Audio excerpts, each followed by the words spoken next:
That's a really good question and also a really great guess.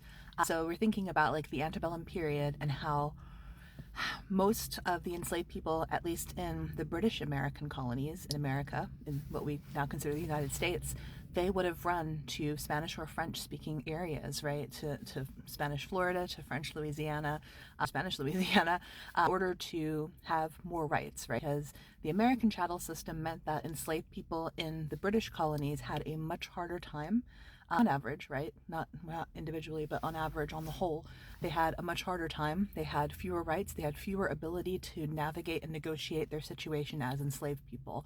In the French and British colonies, slavery was a little different. And even though they still had race-based slavery, a lot of enslaved people were able to negotiate some rights because under the law they were still legally considered humans, which is just not true for the English colonies, right? So it would have made sense for them to run, but I actually believe that down arrow is straight up to New Orleans because during the antebellum period, New Orleans became the fourth largest port in the world.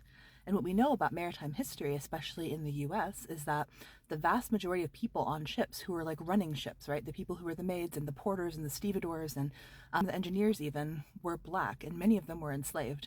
And so if you were an enslaved person looking for better opportunities and you had access to one of the tributaries of the Mississippi River, you could get yourself to New Orleans with a little bit of savvy and know-how. And once you got to New Orleans, there's a whole host of the world that you can go to and so many places where you could access some type of freedom for yourself and your family.